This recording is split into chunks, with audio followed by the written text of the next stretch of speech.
possible that McGeorge Bundy can change Kennedy's policy without having a conversation with him first and nail the wording for his predecessor coming in if he didn't know something? Now, I don't know the answer to that question, but I certainly find it worth asking. I find it worth asking. So that really, to me, suggests, that Kennedy had, he did something that he wasn't supposed to do. He did what,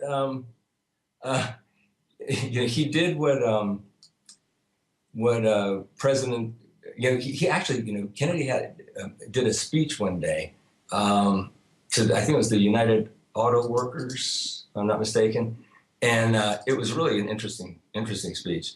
But one of the things that he said was, he quoted Harry Truman, and he said, quote, "There are 14 or 15 million Americans who have the resources to have representatives in Washington to protect their interests, and that the interests of the great mass of the other people, the 150 or 160 million, is the responsibility of the President of the United States, and I propose to fulfill it." That's what got him killed, right there. He thought he was the president, and he thought he was supposed to do things that were in our best interest. Well, it wasn't in the best interest of, what did we talk about earlier, right? The military-industrial complex wasn't in their best interest.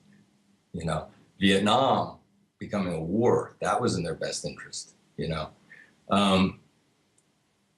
I hope that kind of helps people kind of get their head around the significance of these two documents, NSAM 263, the withdrawal policy, versus NSAM 273, the central object now being, to win the contest against the communists, which, come on, that's war. Those are war words.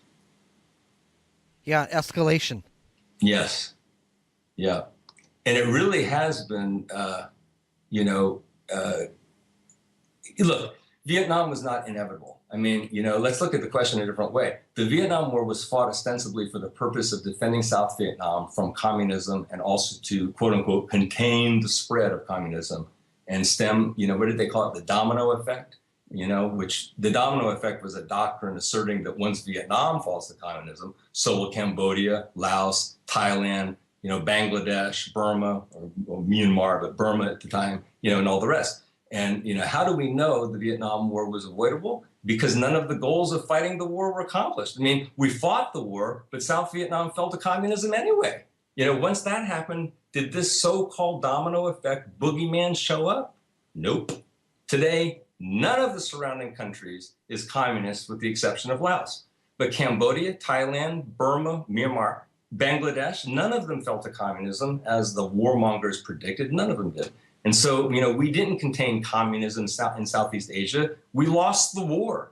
Communism contained itself. It does that thing. I remember, when I was studying political science years ago when I was in college, and I had a professor who was saying, he predicted, that the Soviet Union would fall. And he said one of the reasons is because of their expansionism. He goes, right, you've got a central government over here. He goes, they're making the same mistake Rome made. It's just gonna end up falling. You can't control all of that. And I think this is an early example of it. The other thing, you're dealing with native peoples there. That's the other thing. I really liked a lot of what Fletcher talked about in JFK, in his book JFK. It's kind of a long title, but the main title the is CIA, Vietnam, and the plot to assassinate. Yeah, and when he talks extensively about the people of Vietnam and how long they had been there, that the natives of Vietnam, that culture, predates the Egyptians. It's like, wow. This is a very, very ancient culture, and in a peaceful culture, and you're not going to change. First of all, how dare we change them? Whether it's the communists trying to change them or the Americans trying to change them, it doesn't matter. How dare we try to change them? That this is their land, this is their culture, their beliefs, their religious system if they have, what they had, which is not necessarily of the kind that Western civilizations want to recognize as legitimate, but certainly they are, and they're certainly entitled to it. Well, let me bring up something, because I did want to ask you about Fletcher Prouty, and why don't you talk a bit about, because I mean I've done it often, so I like having other people who have their own point of view. Tell me about his credentials and what you thought of his office and I think stature in the Joint Chiefs of Staff as a briefing officer. Well, God, I think in a word, a real good way of saying it is when a person is in charge of, this is a euphemism here though, right? Is in charge of Team B, right? That's huge, that's huge. And what's Team B, right? Team B is like Plan B, I live, as you know, in San Diego, right? Real close to the bay here. And there's a beautiful yacht down here that sometimes when we go to dinner, we'll walk down the Seaport Village area and you can walk past it. It's a real nice, large yacht. Right?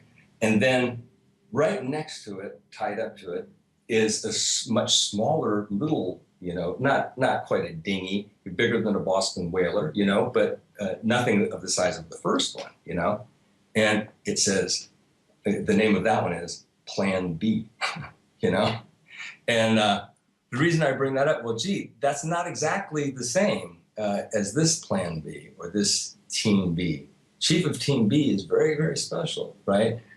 Team B is special operations. Team B is when Team A, for whatever reason, it's not that Team A can't get the job done. Team A can't get the job done without getting caught. See? And when you can't involve the actual military in something, then you've got to get it done a different way. And there are times maybe when that's appropriate. I'm not commenting on the morality of whether it's appropriate to do those things or not, but we do know that nations have ways of protecting themselves from threats, real or perceived. And sometimes they protect them in very overt ways, and sometimes they do them in covert ways. Well, that was Fletcher's business.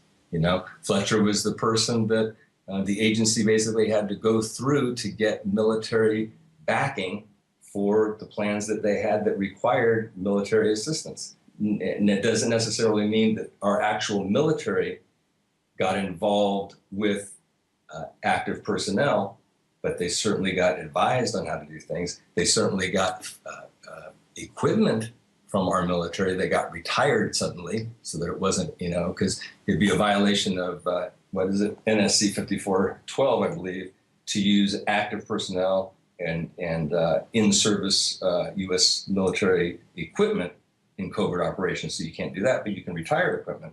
And like the B-26s, that were used for the Bay of Pigs, the B-26s, right? Those were widely disseminated around the world to a lot of our allies, so it was very easy to use those during the Bay of Pigs. They weren't ours anymore. They were, they were basically gifted, if not sold, probably gifted through the Central Intelligence Agency to Brigade 2506 anti-Castro pilots and things down in Nicaragua.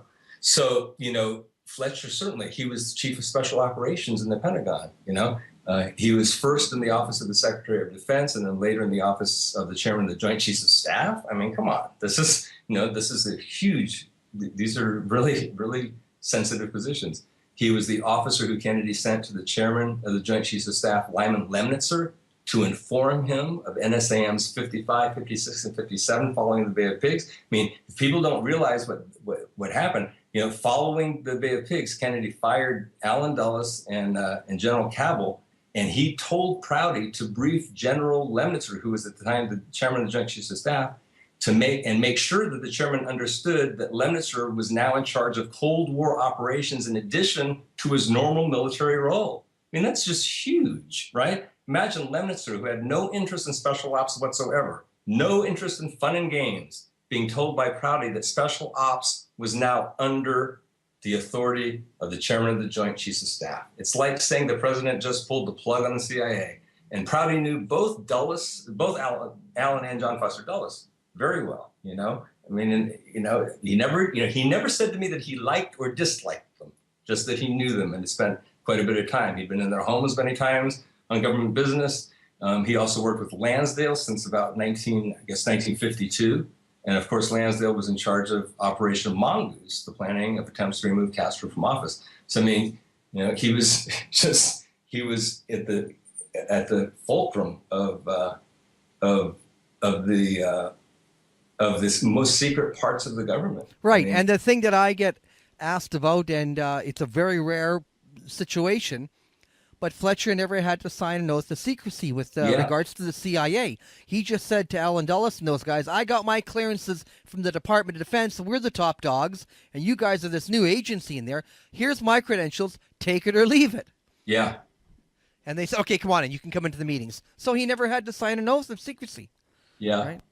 And he took his own notes. I mean, that was the other thing that he said at many of these meetings, he would take his own handwritten notes and leave with them. These are not classified documents. And he would have his secretary type them up. And then he would have them in his own personal files, One of the things that I felt very privileged, years ago when we were corresponding a lot, he sent me a copy of his official log of the time in question when he was sent down to Antarctica at the end of November for the weeks that he was down there during the time when Kennedy was assassinated on his way back in New Zealand. He sent me his entire log that he kept for the flights and the crew and the people he was with and where they went and the base. What was that? Mercado. And, Mercado. Mercado. Yeah. Yeah. So he's, one of the letters he sent, we were exchanging information about all kinds of stuff. And I was one of the few people that had asked him about Cardinal Spellman, because I was doing a lot of research back then on that subject, which is for another show or another time maybe. And, and sure enough, he had met Spellman several times, in the halls of the Pentagon, which is an interesting little tidbit. But when we talked about, the timing of his return from Antarctica, and when he had received the newspaper, or had picked up the newspaper and read it, and all the nonsense that's been put out by people like McAdams and those of his ilk that question that whole timing thing, Come on, guys, give it a break. You don't know what the hell you're talking about. You weren't there. I got the man's entire itinerary from the time he left and, on this assignment and came back, and it's like they're just making stuff up as they go along. So, they have to. I think the other side is very afraid of the revelations made by Fletcher because as you look into them, like you said, you haven't found anything wrong. And it's been my experience as well. As a matter of fact, you come across things that you learned in school in history that this isn't what they taught me. This isn't what I read in the press. You're telling me the opposite is true. But once you look into it, I take the side of Fletcher Prouty. Yeah. I found him a great man, honorable man, and he said one of the reasons he didn't talk any further than he did because of his oath to his country, and he didn't want to see the country fall apart. He said his military, oath is one thing, but I think, you may have heard that on several talk shows. He may have said something about, I just don't name somebody because without actual court case where this is going to be taken down seriously, there's no sense me bringing up a name like George Joanides or something like that, right? You know, like what good would it do? But he said if there ever was a court case, him and others would come out to put down on the record what was the true facts and what they knew, about the removal of a president. And like you say, you study it because the ramifications are the crippling effect on the country that it's had, that now it's corporate America and, Karl Rove and all those, guys, they just, that's where it's led to. It hasn't led to a better place. No. Oh, I mind you look at, how stagnant the government is right now, how really deadlocked they are in such a political quagmire. And, this has nothing to do with whether I do or do not support so-called, the Affordable Care Act and any of that. I'm not even talking about that. But how they shut the government down and how they did it and all this craziness. I mean, it's an unbelievable display to the world of how far we haven't come, how stuck we still are. in many ways. And it's really kind of, I mean, it's very sad, and I mean that word sad. I don't mean it, just derogatorily. I mean it's actually depressing that we have grown men that we put in office that behave this way, as though this is about them, as though this is about Democrats and Republicans or independents or libertarians. It's not about that. No, it's not about that. This is about quality of life. This is about true, liberty. I mean, it's beyond democracy. We're talking about liberty, folks. This is, let's, go back to the Bill of Rights. The biggest threat to the Bill of Rights is what? It's war. That's the biggest threat to the Bill of Rights right there, is war. Because people are willing to give up their freedoms for security. They shouldn't be, but they are. They are. And so, you end up having the same people who can vote whether you go to war or not. When they can't seem to get that done, well, let's see if we can just shut the government down altogether. Let's get everybody's attention a different way. I remember there was a news conference that JFK did. I don't remember which one it was, but he was asked. I used to love watching his news conferences. Even the reruns of them, because he had a great way with the press. But they asked him about term limits for senators or congressmen and whatnot, and they said, you've expressed that you are in favor of term limits, for the president. Are you also in favor of term limits for members of Congress? And he said, well, I think that's something that I might be able to support in my post-presidential years. The big grin on his face, and of course the press busted up at that one. But that's an interesting thing that we have, that probably would be very helpful if we had some term limits on some of these folks, because they get real dug in where they're at, and the cronyism is just out of control. It's out of control. And when you don't have, again, a strong executive branch, and this is not a commentary. I'm not making a commentary on President Obama, and I'm not making a criticism of him at all, or nor am I giving him accolades. That's not the point is. And the same thing with the last president, Bush, or Clinton, or I'm not putting all those people on, the witness stand here or on trial or something. It's not that. But the fact remains that it's impossible for these men and or women in the future to come to this office and not have some impression about what happened in Dallas on November 22nd, 1963. And it's impossible, right? They have to have an impression of what happened, and they would have to be cognitively impaired to a degree that would limit their ability to even run a campaign and get to that office, let alone be in office, to come to the conclusion that it was a lone nut. I mean, come on, this is just idiotic. So we know that they know that it didn't happen the way that they were told and the way the American people were told. Every president since Kennedy has known that it's a lie. So you could make the case that Lyndon Johnson didn't accept in 1968 the nomination because he knew that he would have to wind down the war. There was no way they were going to win, and he didn't want to send more troops there, and there was no way out. So he just said, "That's it. I've had enough." Yeah, that's very possible. But I think every single one of them, has known. And how, again, do you take office if you look at those facts and you say, not only did the protection detail, shirk their responsibility and that crime was committed, but then there was no proper investigation of the crime on top of it. So, if you're the president and all of a sudden you get the quote unquote the political or military industrial screws turned on you, it's a little bit difficult to stand up and actually be the president and lead and say, hey, enough is enough. We're pulling out of Vietnam. We're desegregating the South. We're doing this. We're doing, once you realize that could be the outcome, Well, now you don't have an executive branch of the government. Right. I mean, look how Obama said his first thing was going to happen was going to withdraw or close down Guantanamo Bay. I mean, he made that obvious.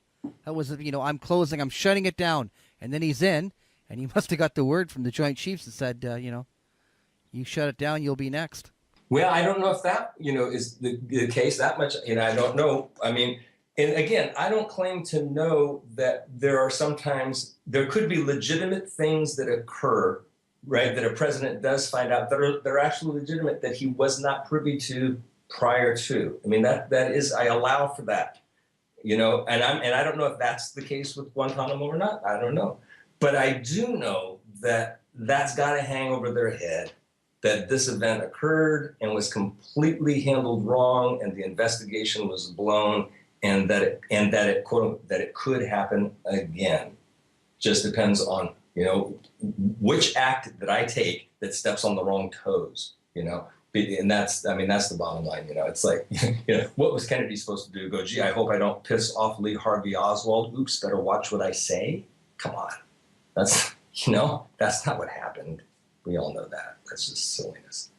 So again, that's the thing that I wish that people would, in the research community, and I applaud everybody in the research community that is dedicated, so much of their time and so much of their life and their passion to this subject, because it's either for whatever their reasons, for some like myself, it's a passion for their country combined possibly with an admiration for President Kennedy.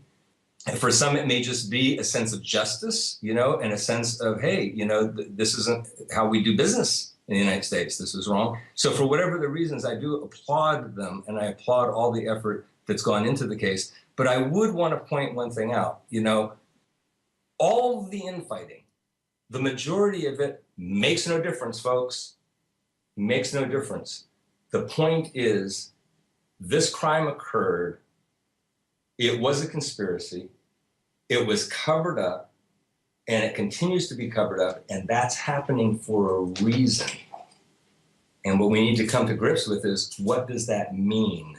More than what it is, what it means. That's what's important.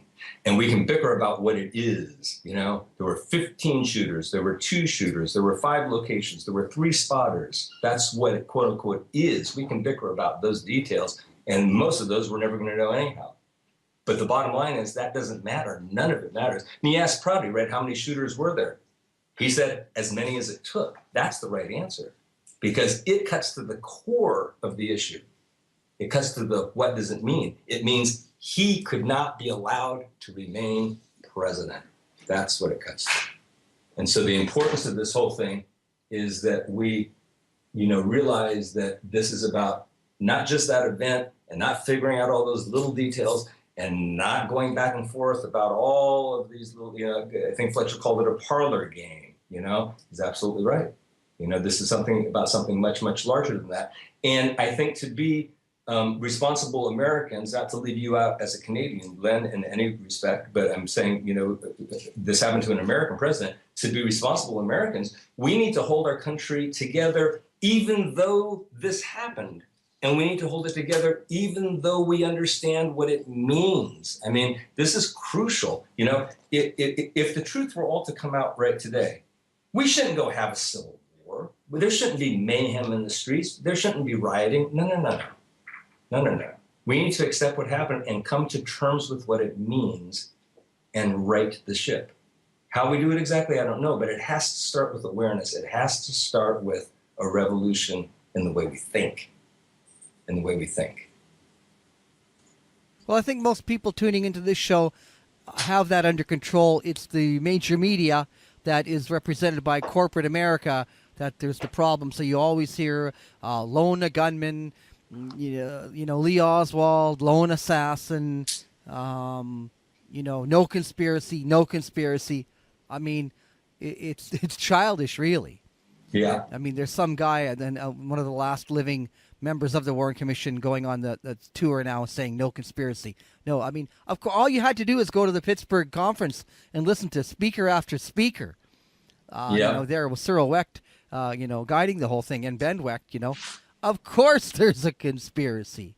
Are you Yeah. brain dead? You know? And like you mentioned, what does it all mean? What's the ramifications? Let's study that and discuss it. Yeah, it's an unbelievable, I actually responded. I think you're talking about that LA Times article that guy was, I'm trying to remember what his name is now, but going on and on about there not being that he's not looking forward to the next few weeks because of the 50th anniversary. And, because they got it right on the Warren Commission. I mean, what the heck is wrong with this man? Has he, when the Warren Commission issued his report, that he stopped looking at everything? Is Right. that what happened here? Are you nuts, dude? Yeah. Are you kidding me? Have you lost your mind? I mean, the majority of the documents that have anything to do with this case were classified so that the Warren Commission didn't even have them. And the House Select Committee, the same thing happened to them. They had way more than the Warren Commission. The same thing happened to them. I mean, what? Has he not looked at anything since then? It's like, oh my Lord, that's just amazing. It's like, I don't believe it. It's like, but and his name's Richard Mosk, right? I think that's who you're talking about. Well, I'll make a link to that article for people. And I also urge, I'll make a link to the Prouty website. Right after this, I'm going to play some Fletcher Prouty. So Prouty.org, the Colonel Prouty reference site, where you can find all things about Fletcher and his, insight into the assassination, among other things. But I'll leave it at that. I think I think we can wrap up about now. It's been great speaking to you again, Greg, and I'm sure all researchers will appreciate this last hour, listening to your insight. Do you have anything you want to wrap up with, or any one thing that I didn't really get to yet? Well, two quick things. I will be speaking at COPA in Dallas this year. I guess it will be on Saturday. I believe it's something like 4:15. Anyway, but people. Okay, well, they can check the COPA website for times, right? And the topic is going to be partially the Bay of Pigs, and the other part is a revolution of mind. So hopefully I'll be seeing quite a few people in Dallas that I haven't seen in a long time, and meet some folks that I haven't seen before. So I am looking forward to that a lot. And as always, Len, I was the first guest on your Black Op Radio, and as always, people should not take what you do there for granted. We should all be very, very grateful, and I, for one, am very, very grateful for all the good work that you do, not only on maintaining Colonel Prouty's reference site as well as you do, but also you have a forum that's active as well. And this show has grown from what our wildest imaginings would have been to how many shows now? 1,000, roughly? No, but 600 and more than 650, right? So this is going to be show 653. Well, okay, well, I'm getting ambitious, but that's still a heck of a lot of shows. shows. No, the late great Mae Brussel, I think, had 988. That's the mountaintop. Well, there you go. Yeah. It's not you're a young man. You're a young man. So thank you so much, Len. Thanks for having me, and again, thanks so much for all the good work that you do.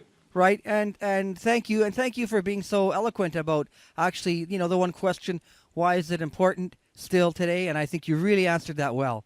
So that's something that people can take away from this interview, that, there are the reasons that you went into, and that's worth it on its own. Oh, thanks, Len. I really appreciate it. All right, until next time then, Greg. Okay. All right. Good night. Okay, good night.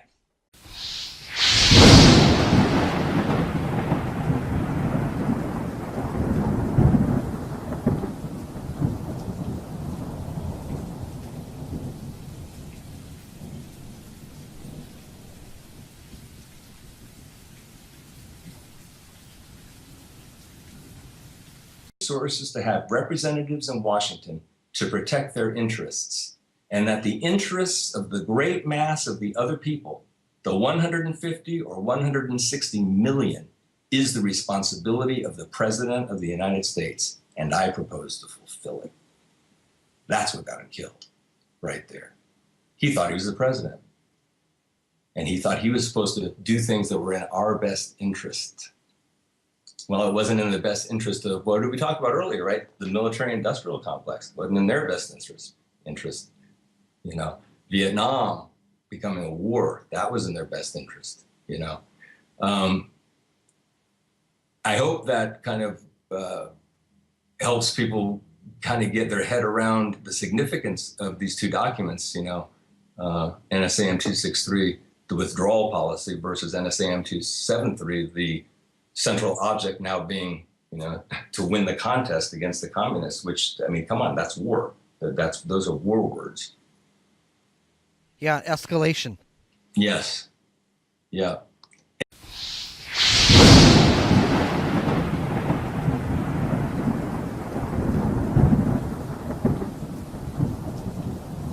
How is it possible that McGeorge Bundy can change Kennedy's policy without having a conversation with him first and nail the wording for his predecessor coming in if he didn't know something?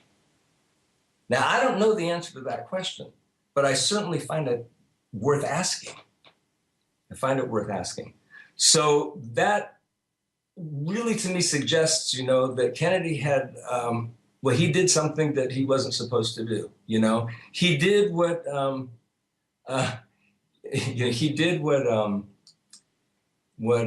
President, he actually, Kennedy did a speech one day to, I think it was the United Auto Workers, if I'm not mistaken. And it was really an interesting speech. But one of the things that he said was, he quoted Harry Truman.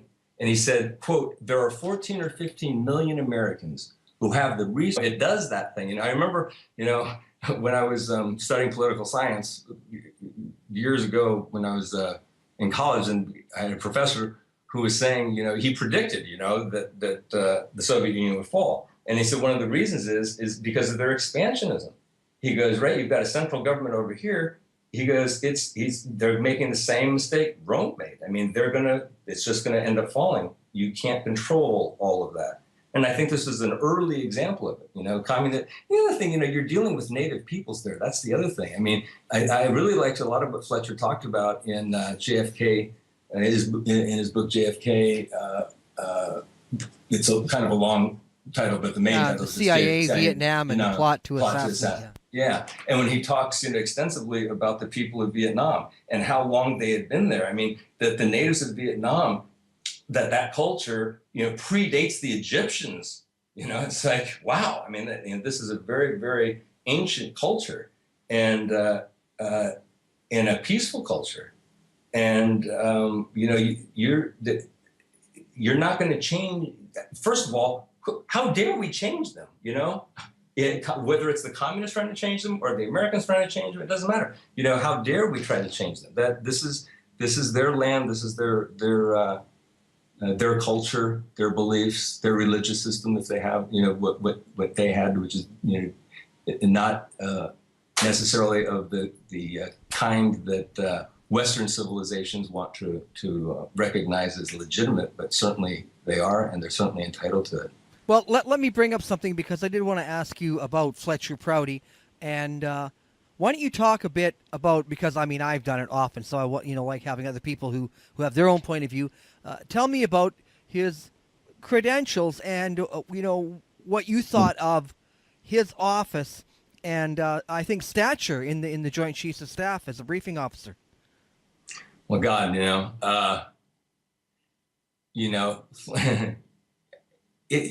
I think in a word, a real good way of saying it is and it really has been, look, Vietnam was not inevitable. I mean, let's look at the question a different way. The Vietnam War was fought ostensibly for the purpose of defending South Vietnam from communism and also to, quote unquote, contain the spread of communism and stem, what did they call it? The domino effect. Which the domino effect was a doctrine asserting that once Vietnam falls to communism, so will Cambodia, Laos, Thailand, Bangladesh, Burma, or Myanmar, but Burma at the time, and all the rest. And, how do we know the Vietnam War was avoidable? Because none of the goals of fighting the war were accomplished. I mean, we fought the war, but South Vietnam fell to communism anyway. Once that happened, did this so-called domino effect boogeyman show up? Nope. Today, none of the surrounding countries is communist with the exception of Laos. But Cambodia, Thailand, Burma, Myanmar, Bangladesh, none of them fell to communism as the warmongers predicted. None of them did. And so, we didn't contain communism in Southeast Asia. We lost the war. Communism contained itself. I mean,